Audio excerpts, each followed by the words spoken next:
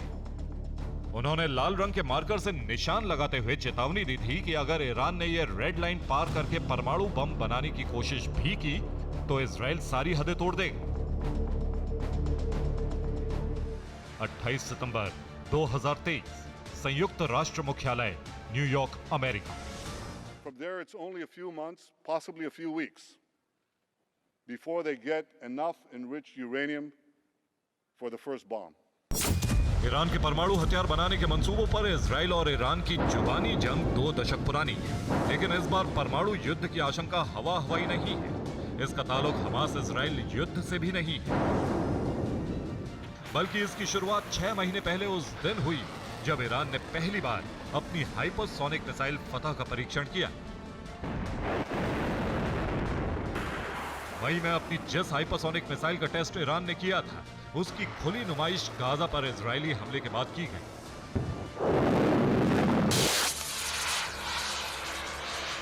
पहली बार ईरान ने बताया कि आवाज से भी 15 गुना रफ्तार वाली इस बैलिस्टिक हाइपरसोनिक मिसाइल की रेंज 2000 किलोमीटर और इस मिसाइल को दुनिया का कोई एयर डिफेंस सिस्टम रोक नहीं सकता।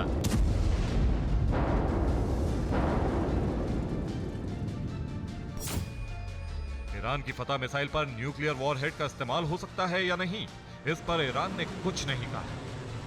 लेकिन मई 2023 में जब ईरान की इस मिसाइल की खबर आई थी, तभी इजराइल के मंत्री योव गैलेंट ने मान लिया था कि यह मिसाइल ईरान के परमाणु बम से जुड़ी हुई है। उन्होंने यह भी खुलासा किया था कि ईरान के पास कम से कम 5 परमाणु बम बनाने का सामान तैयार है।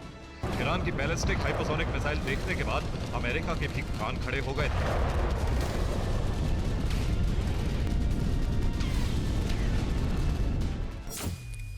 Iranian progress and enrichment to 90% would be a grave mistake on Iran's part and could ignite the region.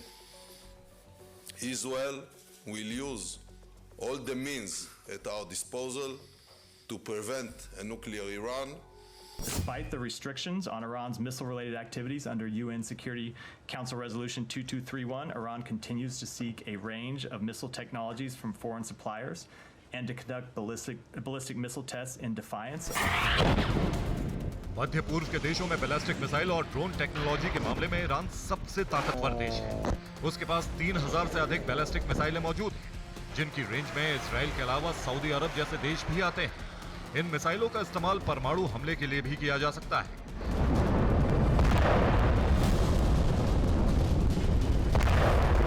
इसलिए सऊदी अरब के क्राउन प्रिंस और प्रधानमंत्री मोहम्मद बिन सलमान ने भी धमकी दे दी है कि अगर ईरान एक परमाणु बम बनाता है तो सऊदी अरब भी परमाणु हथियार हासिल करने में पीछे नहीं रहेगा। Any country getting a nuclear weapon, that's a bad move, and you don't need to get a nuclear weapon because you cannot use it. Even if Iran gets a nuclear weapon, any country use a nuclear weapon, that means they are having a war with the rest of the world. You got to have a big fight with the rest of the world. If they get one, will you?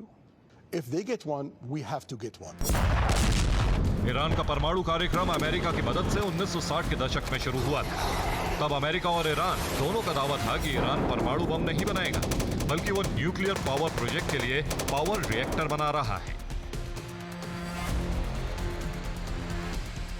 1979 में Iran में Islamic क्रांति के बाद America ने Iran को परमाणु कार्यक्रम में मदद करना बंद कर दिया, तो ईरान को न्यूक्लियर रिएक्टर बनाने में मदद के लिए रूस आगे आया।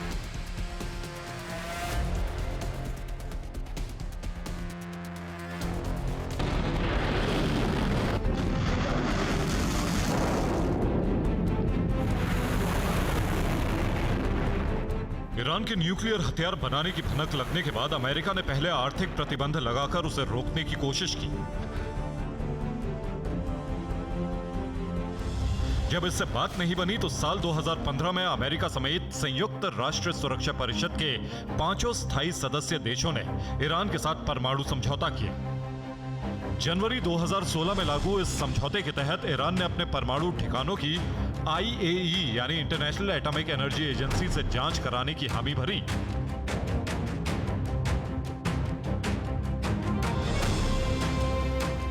हालांकि अमेरिका और IAEA को शक था कि ईरान अब भी चोरी छिपे परमाणु बम बनाने में जुटा है, और इसी शक के आधार पर साल 2018 में अमेरिका के राष्ट्रपति डोनाल्ड ट्रंप ने ईरान के साथ परमाणु समझौता रद्द कर दिया।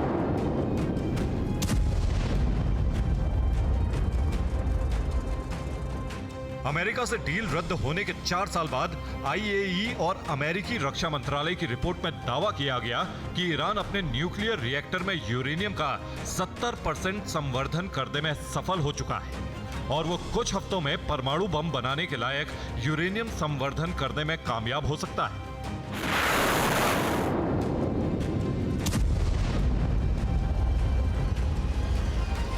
इस वर्ष की शुरुआत में IAEA की एक और रिपोर्ट ने मिडिल ईस्ट में ईरान के परमाणु बम का हुआ मचा दिया। इजराइल की मीडिया ने दावा किया कि ईरान के परमाणु वैज्ञानिक 80% यूरेनियम संवर्धन कर चुके हैं।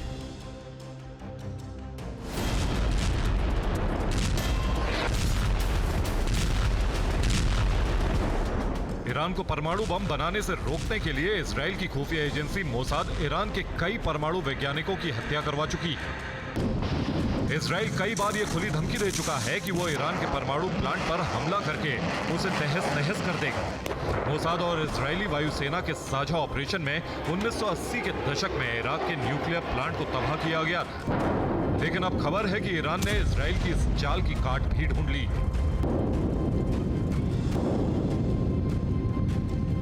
इस साल की शुरुआत में ही अमेरिकी खुफिया एजेंसी ने सैटेलाइट से मिली तस्वीरों के आधार पर बताया कि ईरान ने अपना परमाणु प्लांट उत्तरी ईरान की पहाड़ियों में बनाया है।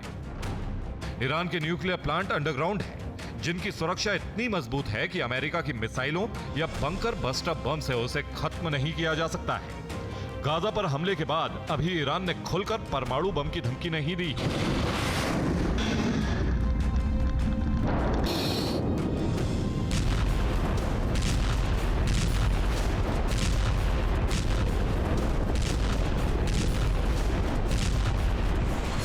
ईरान ने परमाणु बम बना लिया है, इसकी पुख्ता जानकारी भी अमेरिका, इजराइल या किसी भी देश के पास नहीं है। लेकिन गाजा पर इजराइल के हमले के बाद ये शोल लगातार बढ़ता जा रहा है कि ये लड़ाई किसी भी वक्त मिडिल ईस्ट में परमाणु युद्ध का रूप ले सकती है।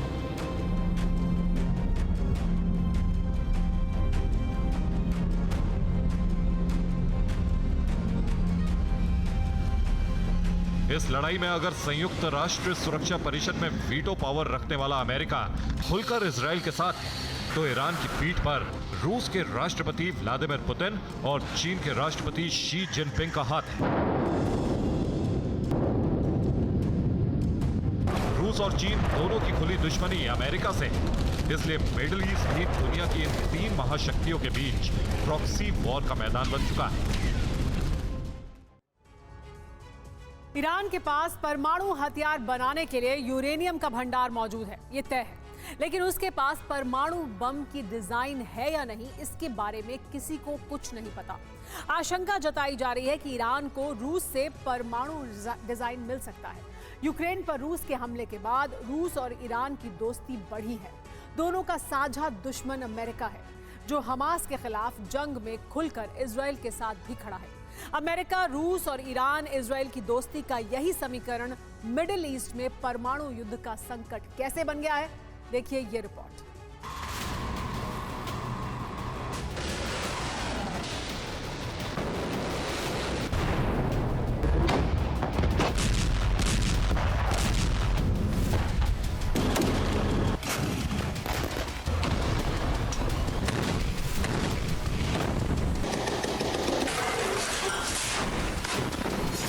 इजराइल हमास युद्ध के बीच ईरान के परमाणु बम की चिंता ने पूरी दुनिया के होश उड़ा दिए। फिलिस्तीन और इजराइल की 8 दशक पुरानी लड़ाई मिडिल ईस्ट में परमाणु युद्ध की दहलीज तक पहुंच गई।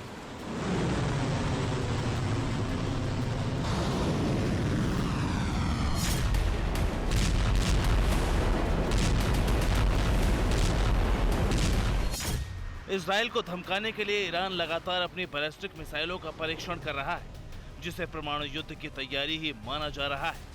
हालांकि इस सवाल का जवाब किसी के पास नहीं है कि क्या ईरान परमाणु बम बना चुका है।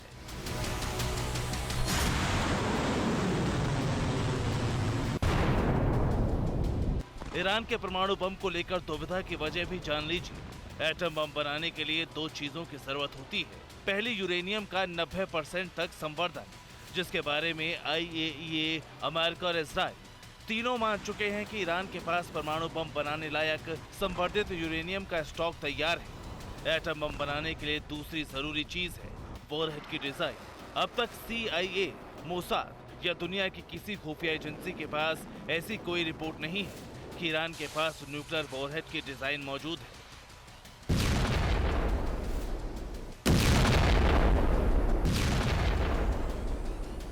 यह खबर जरूर है कि ईरान अपने दम पर परमाणु डिजाइन करने की कोशिश कर रहा है, लेकिन उसकी ये कोशिश कितनी और कब तक कामयाब होगी, इसकी जानकारी किसी के पास नहीं है। अब अगर परमाणु बम का डिजाइन ही नहीं, तो फिर ईरान के परमाणु बम की आशंका क्यों जताई जा रही है?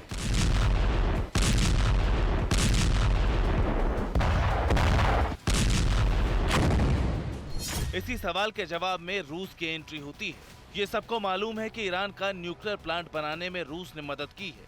अमेरिका के साथ तनाव बढ़ने के बाद ईरान को आर्थिक प्रतिबंधों से बचाने का मोर्चा भी रूस ने ही संभाला। बदले में ईरान ने यूक्रेन युद्ध में रूस को ड्रोन और मिसाइलों की सप्लाई शुरू की।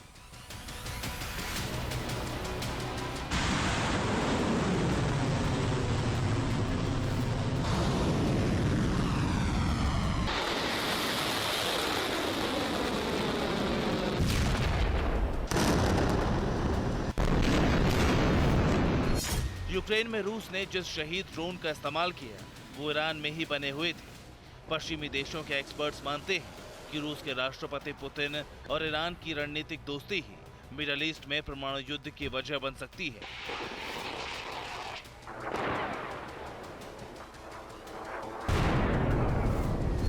इस साल जनवरी में अमेरिकी थिंक टैंक वॉशिंगटन इंस्टीट्यूट ने आगाह किया कि ईरान को परमाणु बम बनाने की तकनीक भी रूस दे सकता है।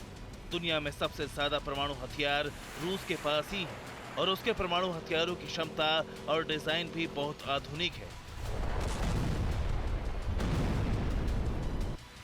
परमाणु हथियारों से लैस देशों ने परमाणु तकनीक का प्रसार रोकने के लिए 1970 के दशक से ही परमाणु अप्रसार संधि कर रखी है। रूस भी इसका हिस्सा हुआ करता था, लेकिन यूक्रेन युद्ध के बाद रूस ने अपना रवैया बदल दिया है। उसने अमेरिका के साथ परमाणु समझौता भी रद्द कर दिया है। पिछले 2 साल में रूस और ईरान की नजदीकियां जितनी बढ़ी हैं, उससे भी यह आशंका बढ़ गई है कि रूस की मदद से ईरान अपना परमाणु बम बना सकता है।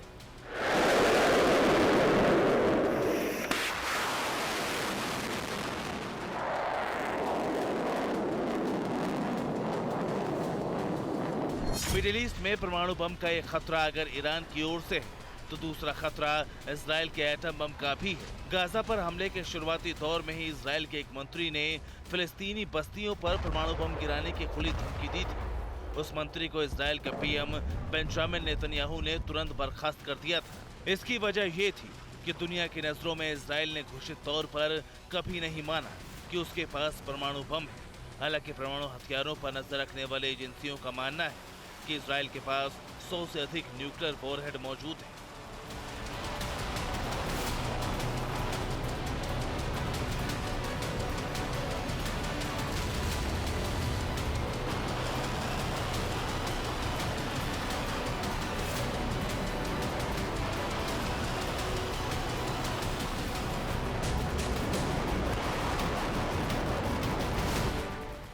ऐसे में अगर इजराइल के लिए ईरान किसी भी रूप में खतरा बना तो इजराइल परमाणु हथियारों का इस्तेमाल भी कर सकता है।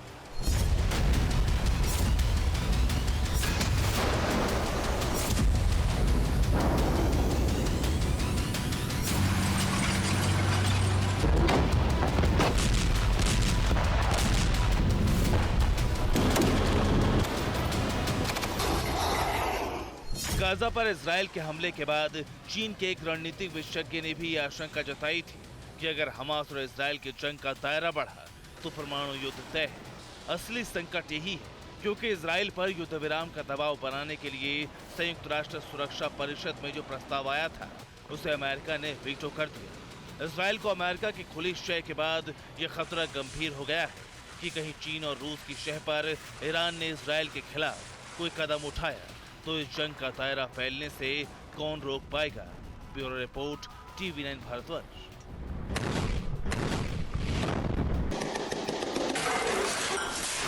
यूक्रेन से लेकर गाजा तक साबित हो गया है कि सुपर पावर्स को वॉर पसंद है। दो सुपर पावर के अहंकार के चलते गाजा में मृत्यु काल छा गया है और मिडिल ईस्ट जंग का नया कुरुक्षेत्र बन गया है। लेकिन कूटनीति की शह और मात में अब पुतिन ने तय कर लिया है कि वो किसी भी कीमत पर अमेरिका को नहीं छोड़ने वाले। मिडिल ईस्ट में पुतिन ने वो जाल बिछाना शुरू कर दिया है जिसमें वो बाइडेन से हर बाजी जीतने के लिए पूरी तरह से तैयार है। जंग के इस नए कुरुक्षेत्र में पुतिन पहले से ही बाइडेन पर भारी पड़ते हुए नजर आ रहे हैं। ये स्पेशल रिपोर्ट आप भी देखिए।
जंग का नया एपिसेंटर मिडिल ईस्ट में टेंशन भयंकर।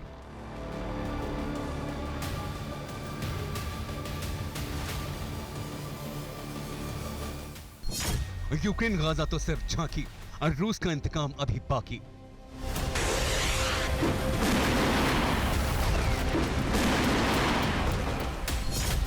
अमेरिका के गढ़ में पुतिन का दम, क्या बाइडेन के दोस्त बन गए दुश्मन?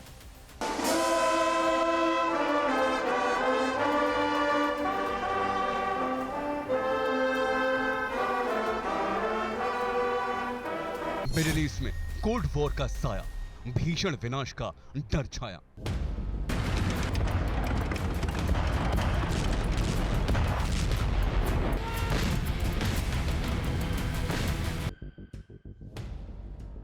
अमेरिका और रूस दुनिया के दो सबसे ताकतवर दुश्मन। करीब पिछले 2 साल से दोनों ने ही एक दूसरे को युद्ध में झोंक रखा है।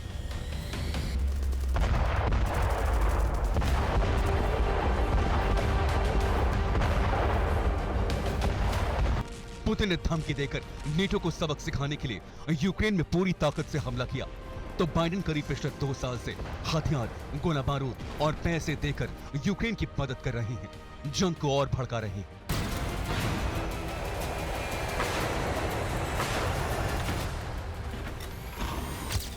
लेकिन इस बार पुतिन ने ऐसा दांव चल दिया है जिसके आगे बाइडेन की सारी कूटनीति फेल होती दिखाई दे रही है। पुतिन ने इस बार अमेरिका को वहां चोट पहुंचाई है जिसका दर्द उसे आने वाले कई सालों तक झेलना पड़ सकता है। कर दिया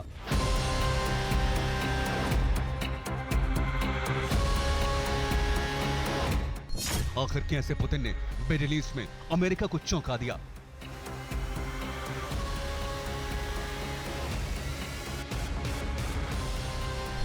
आखिर कैसे पुतिन ने अमेरिका की टॉप क्लास कूटनीति फेल कर दी।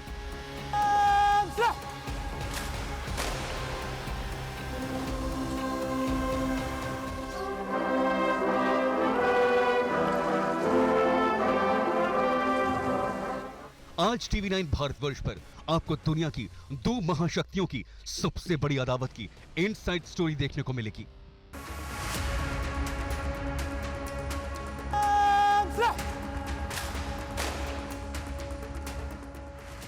आज आप जानेंगे आखिर क्यों पुतिन हर बार अमेरिका की हर चाल पर भारी पड़ जाते हैं। आज आप देखेंगे आखिर इजराइल हमास जंग के बीच हजारों किलोमीटर दूर पहुंचकर पुतिन ने अमेरिका को सबसे बड़ा सबक सिखाने की कसम खा ली है। लेकिन उससे पहले इन तस्वीरों को आपको जरूर देखना चाहिए।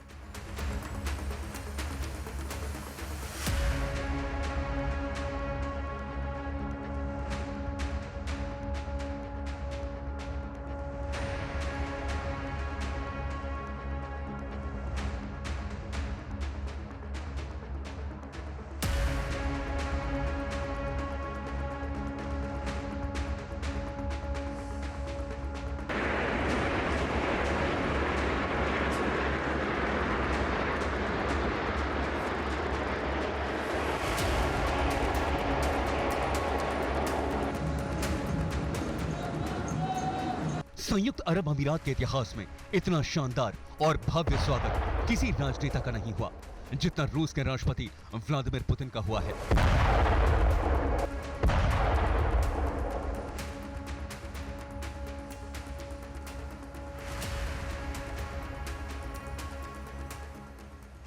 यूएई के अतीत में किसी राजनेता का ऐसा ग्रैंड वेलकम नहीं हुआ जो पुतिन का हुआ है।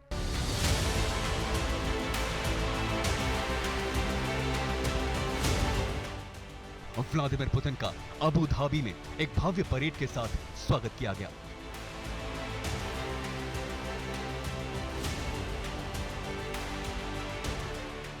उनके स्वागत में दूर तक सड़कें रूसी झंडों से रंगी नजर आईं। पुतिन को गार्ड ऑफ ऑनर दिया गया और यूएई के बड़े नेता उनको लेने आए।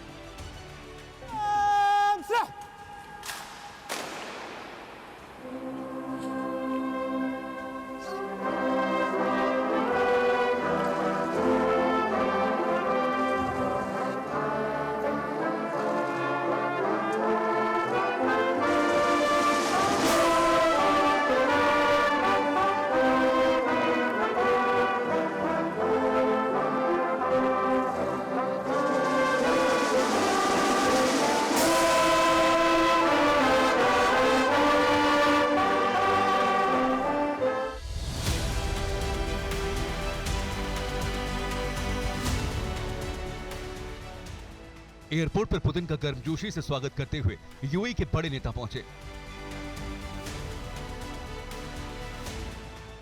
इसके बाद पुतिन अपनी कार से यूएई के राष्ट्रपति मोहम्मद बिन जायद अल नाहयान से मिलने निकले। तब अबू धाबी में पुतिन की धमक जमीन से आसमान तक दिखाई दी।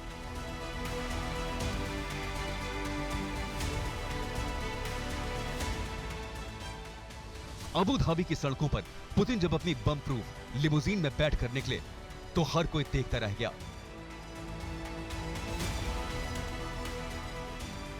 पुतिन की कार धीरे धीरे राष्ट्रपति के महल में पहुंच रही थी और इधर अबू धाबी के आसमान को यूएई के विमान रूस के रंग में रंग रहे थे। यूएई के प्लेन्स ने आसमान में ही रूस का झंडा बना दिया।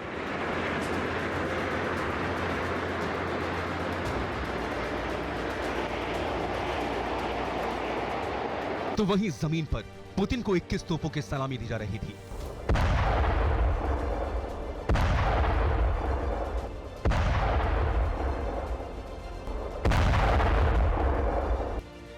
पुतिन अपने खास विमान से पहुंचे जिसे उड़ता हुआ किला कहा जाता है। उसमें 4 सुखोई 35 MKI विमानों की सुरक्षा में निकले।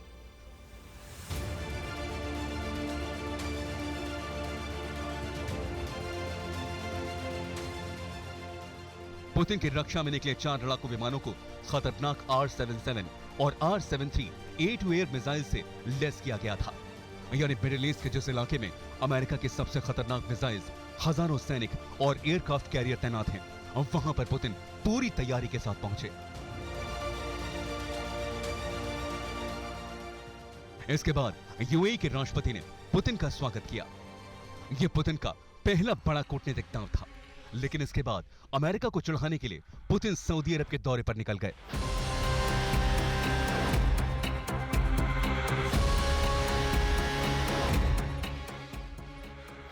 पुतिन ने रियाद में क्राउन प्रिंस मोहम्मद बिन सलमान से मुलाकात की। यहां भी उनका शाही स्वागत किया गया। प्रिंस सलमान के साथ बैठक में पुतिन ने कहा कि सऊदी अरब के साथ संबंध अभूतपूर्व स्तर पर हैं।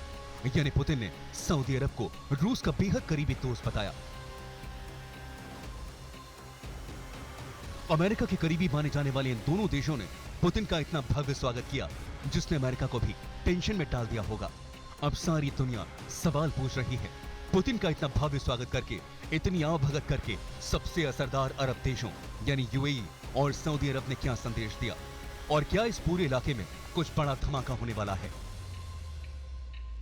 यूएई रूस के करीब आ गया है और आ रहा है, तो इसमें दो राय नहीं है, और भी पास आ सकता है। हालांकि लोग पहले कहते थे कि यूएई अमेरिका का एलआई है। यूएई की पोजीशन ये है वो दोनों गेम खेल सकता है और वो कर रहा है। एज फार एज यूएई और सऊदी अरेबिया दोनों कंट्रीज इसके रशिया के क्लोज आ रहे हैं और आगे चल के और भी क्लोज आएंगे।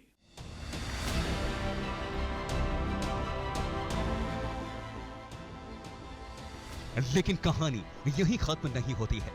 यूएई और सऊदी अरब का दौरा करने के बाद पुतिन वापस मॉस्को चले गए, लेकिन मॉस्को में ईरान के राष्ट्रपति इब्राहिम रईसी से पुतिन की मुलाकात हुई। रईसी के साथ ओमान के क्राउन प्रिंस तयाजिन बिन हैतम अल सैद भी मॉस्को पहुंचे। मॉस्को में पुतिन ने सबसे बड़ा दांव चला। पुतिन ने साफ कहा कि गाजा में जो कुछ भी चल रहा है वो नरसंहार से कम नहीं है। По ситуации в регионе, особенно то, что касается. वहीं पुतिन से 5 घंटे की मुलाकात के बाद ईरान के राष्ट्रपति ने भी साफ कह दिया कि फिलिस्तीन के मुद्दे पर दुनिया को एकजुट होने की जरूरत है।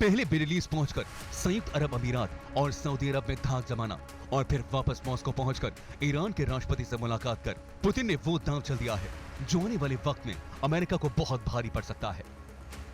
इस समय अमेरिका की स्थिति ये है कि वो जैसे वो कहते हैं ना कि ना इधर का रहा ना उधर का रहा, ना वो यूक्रेन का साथ में है और अरब कंट्रीज का भी उसको साथ नहीं है। अगर आज ईरान और हूतीज ज़्यादा बोल्ड होके अमेरिका पे अटैक करते हैं उसके शिप्स के ऊपर, जैसे यूएसएस कोल को डुबोया था, उसी तरीके से अभी भी हो सकता है। इस समय अमेरिका की स्थिति इस समय कमज़ोर है। टोटल रशिया और चाइना का जो पॉलिटिकल स्थिति है वो काफ़ी भारी पड़ रही है।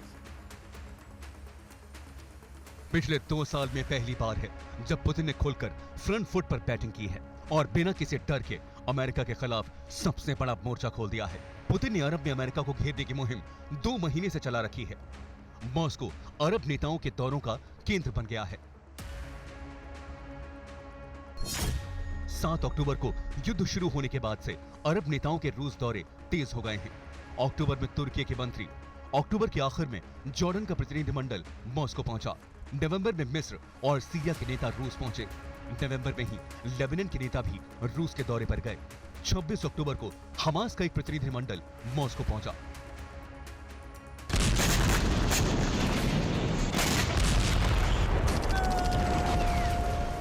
ये अमेरिका के लिए साफ संकेत है कि गाजा पर बमबारी के बाद अरब ने अमेरिका विरोधी रुख अपना लिया है।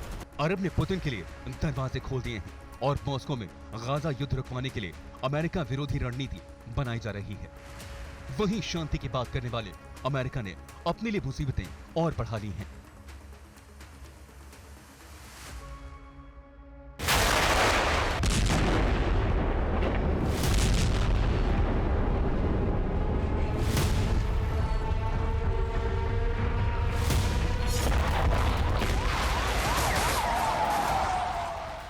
अक्टूबर को जब इजराइल हमास जंग का आगाज हुआ तब लग रहा था यह ज्यादा दिन नहीं चलेगा, मगर ऐसा नहीं हुआ। बीतते दिनों के साथ अब सीजफायर का दबाव इजराइल पर बढ़ने लगा।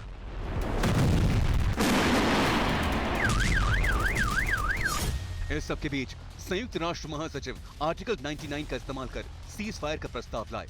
इस प्रस्ताव में गाजा में तत्काल युद्ध रोकने और सभी बंधकों की बिना शर्त तुरंत रिहाई की मांग की गई थी, मगर अमेरिका ने इस प्रस्ताव पर अड़ंगा लगा दिया, जिस कारण यह प्रस्ताव यूएन सिक्योरिटी काउंसिल में पास नहीं हो सका। अब देखिए यह प्रस्ताव कैसे गिरा। अमेरिका ने प्रस्ताव के खिलाफ वीटो लगाया। ब्रिटेन ने वोटिंग से खुद को अलग रखा। ब्राजील ने कहा सीज फायर नहीं हुआ तो भारी विनाश होगा। चीन ने अमेरिका के वीटो का विरोध किया। रूस ने भी अमेरिका के वीटो का विरोध किया। फिलिस्तीन ने कहा प्रस्ताव पास न होना विनाशकारी है।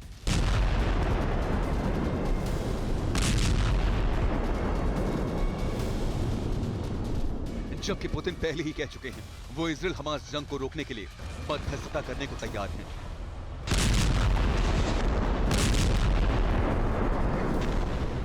По координации со всеми конструктивно настроенными партнерами.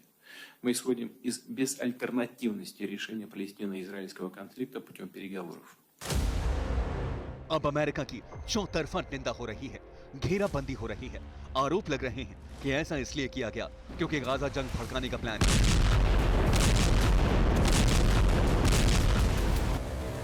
और यही काम अमेरिका ने यूक्रेन में भी किया। पहले नेटो की फौज रूस के बॉर्डर पर खड़ा करने का प्लान बना लिया, रूस को भड़काना शुरू कर दिया। और जब जंग शुरू हुई तो बाइडेन ये तर्क देने लगे कि रूस को रोकना बहुत जरूरी है।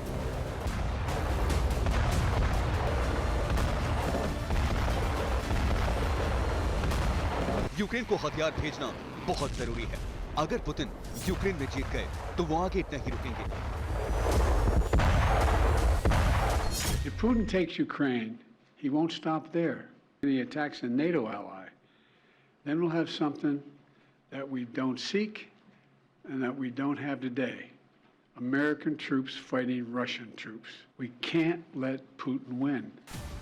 एक तरफ अमेरिका ने लगातार यूक्रेन को अरबों डॉलर के हथियार भेजे, अब वही काम वो इजराइल में कर रहा है। इजराइल के लिए अमेरिका ने बड़ा फैसला लिया।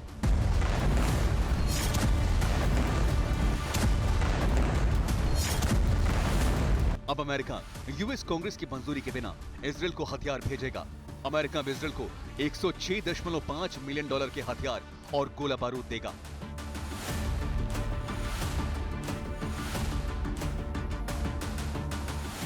अब आपको बताते हैं कैसे अमेरिका के एक फैसले से शांति की जगह सर्वनाश होगा। साथ ही बताते हैं कैसे अमेरिका जानबूझकर सर्वनाश की बिसात बिछा रहा है। पहली वजह, सीज फायर प्रस्ताव के खिलाफ वीटो अधिकार का इस्तेमाल किया। यूएन इसके विरोध में है, दुनिया भी खफा है। दूसरी वजह, इजराइल के लिए अमेरिका में तकरार जैसे हालात हैं, कांग्रेस को बाईपास कर इजराइल को हथियार भेजने की योजना की वजह से। तीसरी वजह, इजराइल को और हथियार देगा। 14,000 टैंक शेल भेजने की योजना है। कुल 106 मिलियन डॉलर की नई मदद भेजेगा।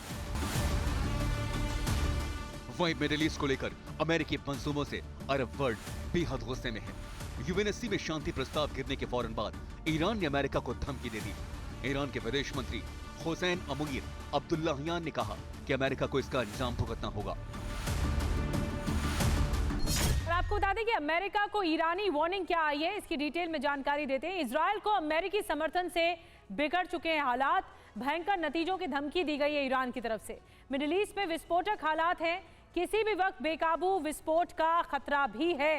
ईरान विदेश मंत्री अब्दुल्लाहियान की धमकी सामने आई। यूएस ने यूएन में सीजफायर प्रस्ताव किया था वीटो। यूएनएससी के 15 में से 13 सदस्य सीजफायर के पक्ष में रहे। और ये ब्रिटिश मीडिया के हवाले से खबर है कि ईरान एक बहुत बड़ी प्लानिंग कर रहा है। जो अमेरिका के प्रति उदासीनता यूएई, सऊदी अरब और ईरान में है, उसको दोहने की उन्होंने कोशिश की है। इसके साथ मैं ये भी कहना चाहूँगा कि ईरान और रूस के बीच में व्यापार भी बढ़ता रहा है। उनके राष्ट्रपति इब्राहिम रईसी की जो यात्रा मॉस्को की एक दिन की रही है, उसका ईरान की तरफ से और रूस की तरफ से, दोनों ही तरफों से काफ़ी बड़ा महत्व है और आगे चल के देखना होगा कि ये ऊंट किस करवट बैठ। अब अमेरिका हर तरफ से घिर रहा है। मिडिल ईस्ट को लेकर जो दांव अमेरिका ने चला था, अब वही दांव उस पर भारी पड़ रहा है। और इस बार पुतिन ने अरब वर्ल्ड को साथ में लेकर अमेरिका के खिलाफ वो चक्रव्यूह रचा है जिसमें अमेरिका बुरी तरह से फंसता नजर आ रहा है। और इस बार पुतिन से पार पाना बाइडेन के लिए आसान नहीं होगा।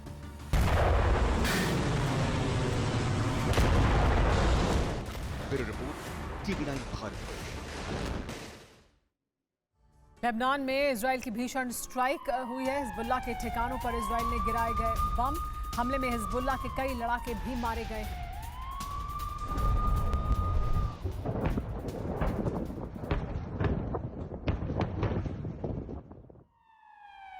एक और बड़ी खबर गाजा से। गाजा में इजराइल का रेस्क्यू ऑपरेशन जारी है। एक हफ्ते में 60 जख्मी सैनिकों का रेस्क्यू किया गया। 24 घंटे में 5 इजरायली सैनिकों की मौत हुई है। हमास के हमलों से IDF को लगातार नुकसान हो रहा है। गाजा में इजराइल के नुकसान का आंकड़ा भी बढ़ा है।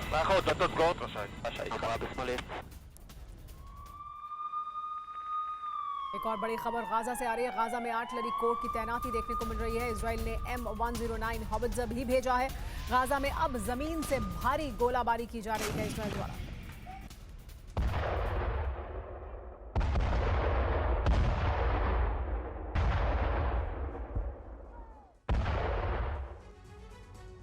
और फिलहाल वक्त हो गया एक ब्रेक का। बने रहिए TV9 भारतवर्ष के साथ।